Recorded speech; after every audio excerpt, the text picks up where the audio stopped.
Hey guys, Sunday afternoon. So I'm gonna change gears just for a little bit, probably only a video or two maybe, and then I'm gonna get back on that. But I've got a guy that I work with, a firefighter. We actually just worked a big fire together, and he's got a badass little '64 model Chevy truck, slammed to the ground. It's got airbags and the whole thing. It's just awesome, or it's gonna be awesome, I should say. But anyway. He's got it taken apart, and he doesn't really have access to epoxy, so he had this all blasted up, and it's been sitting for a while, and it was starting to kind of get a little bit of surface rust here and there. Looked like down in some of the pits and stuff. There's just some areas, and I don't see any right here. It looks all pretty good, but just in a couple of areas, I had some right up here that I wire wheeled out. But anyway, his deal is he doesn't want to let it sit around in the humidity and ended up rusting back up. So he's like, hey, can you epoxy prime this for me? I'm like, yeah, absolutely. So that's what we're going to do.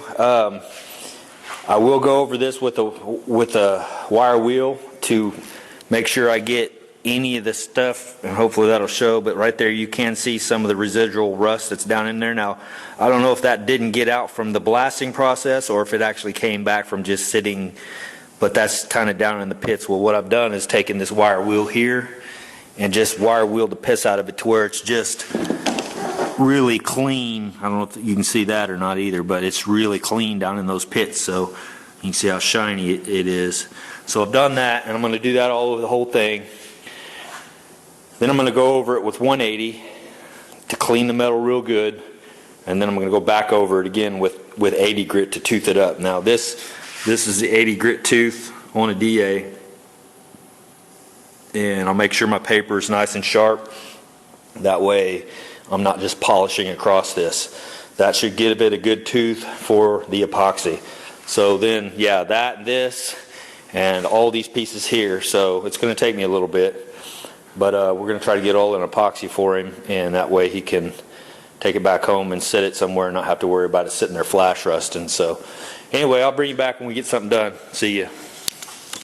Alright guys, so I was going to show you how my process through this, because a lot of you guys like to see how I do things, and that's one thing I feel like that distinguishes my channels from a lot of others, is I actually try to take you through the steps of what I'm doing, whether it's right or wrong. I mean, don't take what I say for face value, because I'm still learning every day.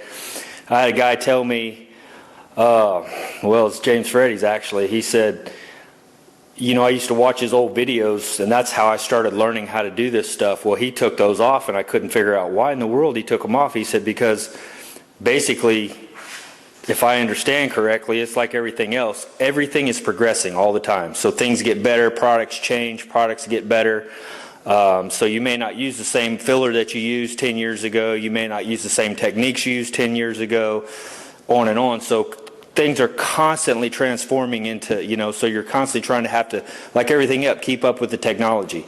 So this is my way to do it right now, but like I said, 10 years from now, I may be like, oh, no, I don't do it that way anymore. But at this point, this seems to be the best way that I've found to actually clean the metal and do a good job and get a good tooth. So what I was trying to do with this is to get down into the pits, which I've done. I've taken and eradicated every little stitch of rust that was in this with this deal right here.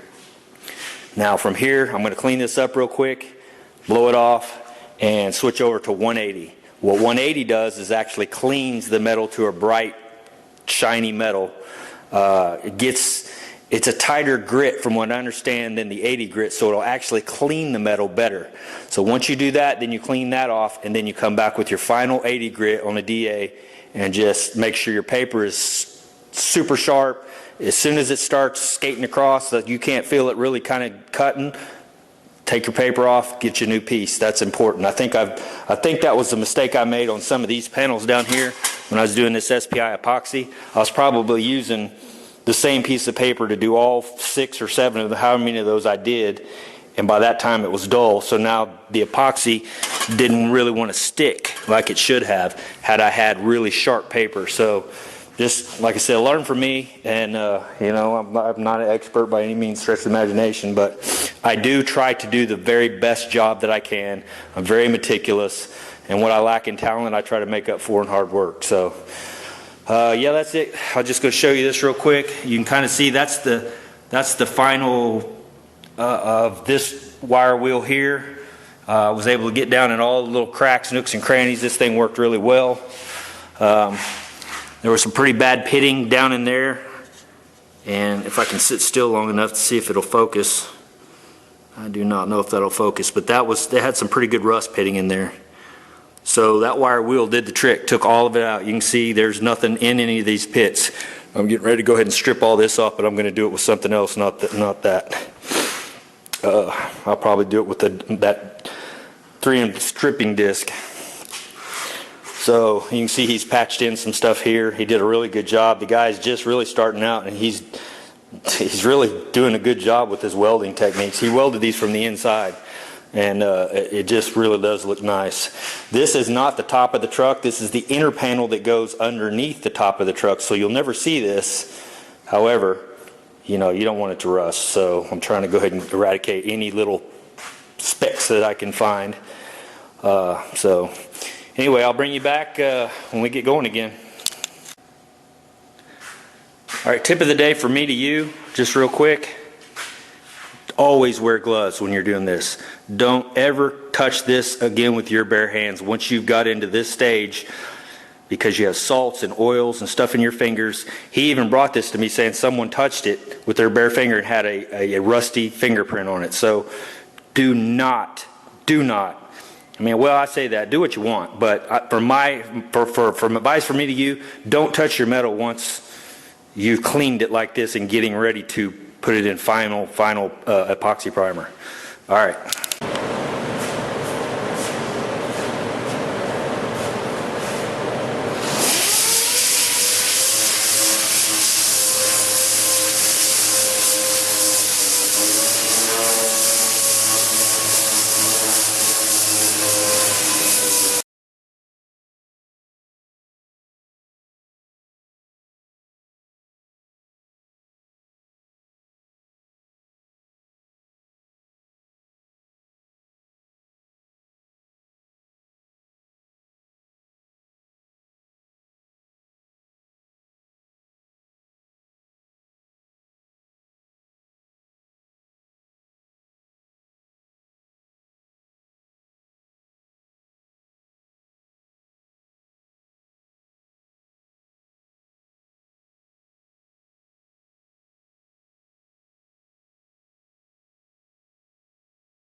Alright guys, there it is in 80.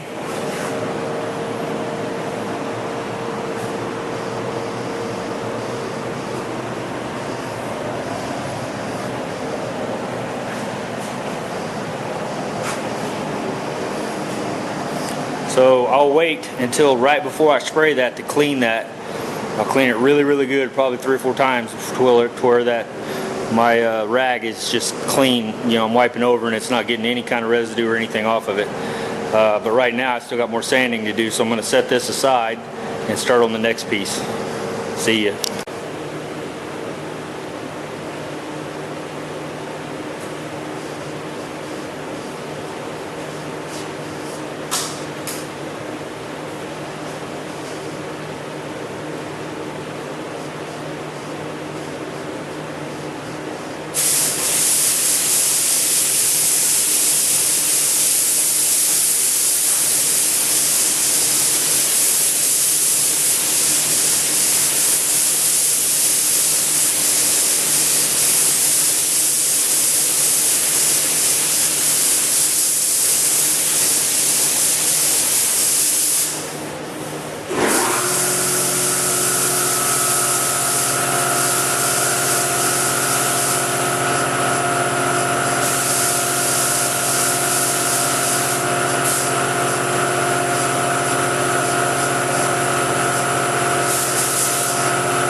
Alright guys, there it is. Just epoxy. I mean, no biggie. Just protect the metals, 2 good coats.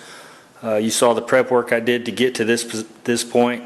I cleaned it multiple times. I've got a whole bucket full of shop towels where I cleaned it till it was absolutely just spotless. Then I blew it off and tacked it off, and I tacked it in between each coat and the whole thing. So anyway, I just thought I'd take you along for this and kind of show you from bare metal how I get to the epoxy part of it. And you can see how you can almost see my reflection. When at the black epoxy, you can really, it's like a mirror.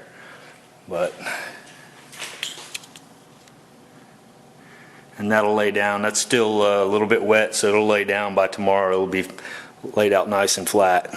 So, but yeah, overall it looks pretty good. No runs, no sags, none of that kind of stuff.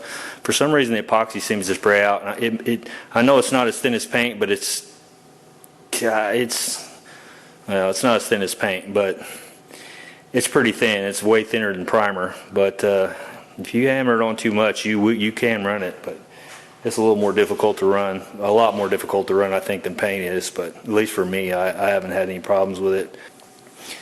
Anyway, so yep, that's it. Appreciate you guys watching, and if you have any questions, you know where to put them.